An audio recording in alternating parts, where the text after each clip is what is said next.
Dear children, I warmly welcome to this lesson.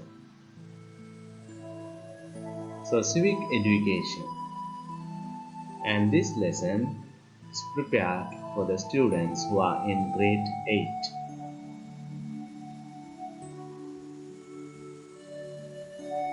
And this is your lesson number 3. So, in your Civic Education textbook, we are in the second unit, which is Democratic Society.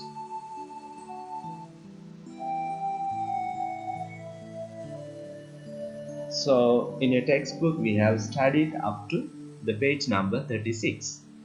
And now, we will focus on the rights and responsibilities of children.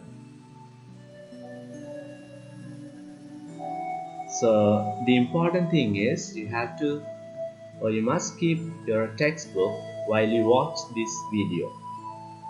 So, the most valuable asset of the parents is their children, and they are the future resource of a country.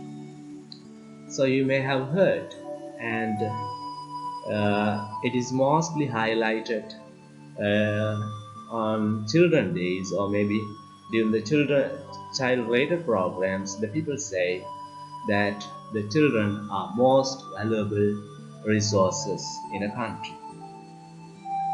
And yes, children are most valuable asset. Every religious leader has pointed out the importance of children by giving priority to them in their doctrines. Every society pays more attention on children. And when you observe, the religious leaders give priority to the children, and they consider children are the most valuable resources of a country, of a society. And it is the responsibility of both the government and the adults to provide proper nutrition to children, protect them, provide suitable education, prepare the background for physical and mental growth, guide and assist them to be a person with refined personality. So it is the responsibility of the government and the society to ensure the well-being of the children. So what do you mean well-being? So well-being is it is the fullness of life of children, and children should be fulfilled in their needs, and their needs should be met. For example, education, their nutrition, and their health. And according to the United Nations Convention on Child Rights, every human being below 18 years is considered as a child.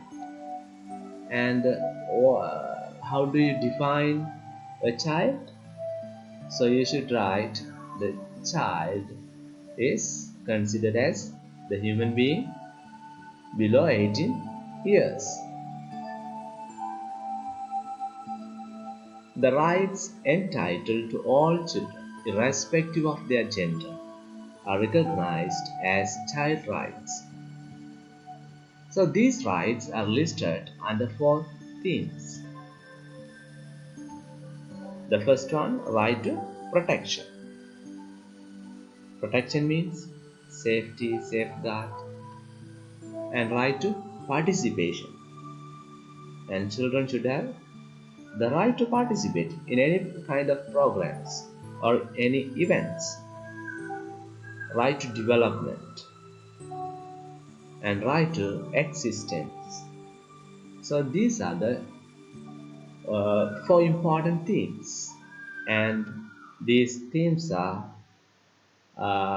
consistent with the United Nations Convention on Child Rights.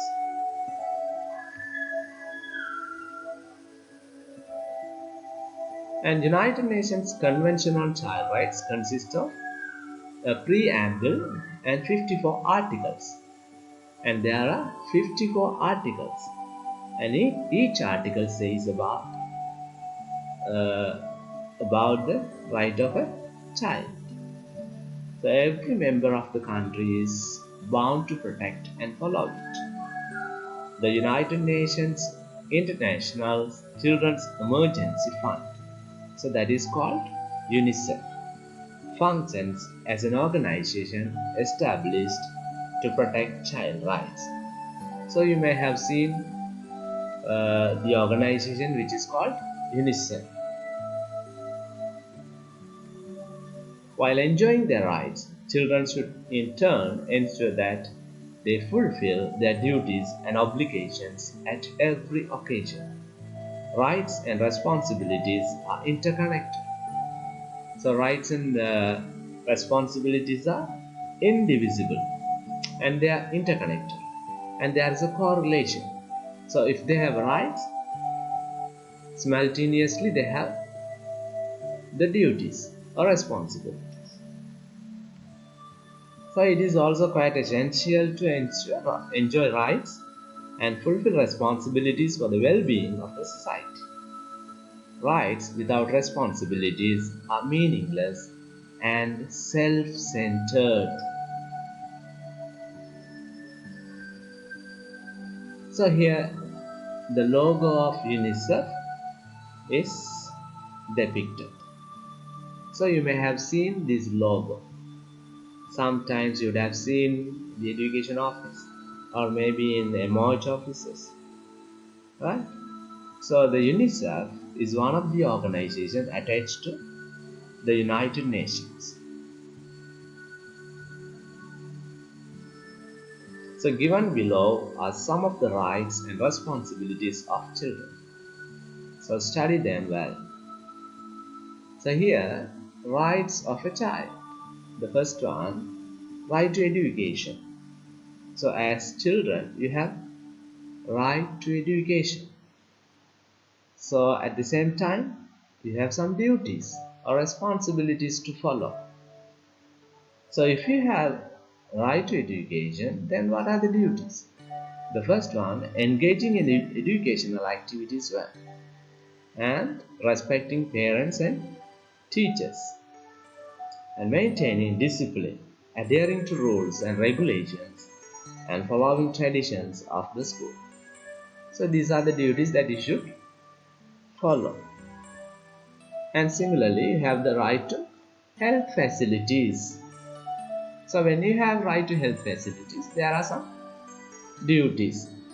So you must be aware of your personal hygiene and following good health habits and raising awareness in public on good health habits. And then right to the benefits of social security. And what are the duties you have? Contribution to social security, raising awareness in the society about social security. And similarly, right for freedom to hold the religious belief.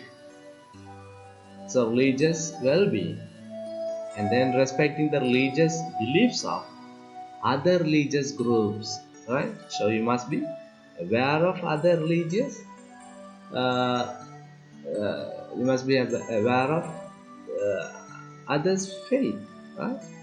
And right to freedom of expression, expressing truth, expressing ideas of harmless to others, and right to maintain friendly relationships. So you have the duties like selection of friends wisely, selection of friends to suit your age, refraining from stealing, cheating, and harmful deeds, and then right to participate in the activities of societies and associations. So what are your duties? Developing one's capabilities, contribution to the social progress, and then right to get proper protection.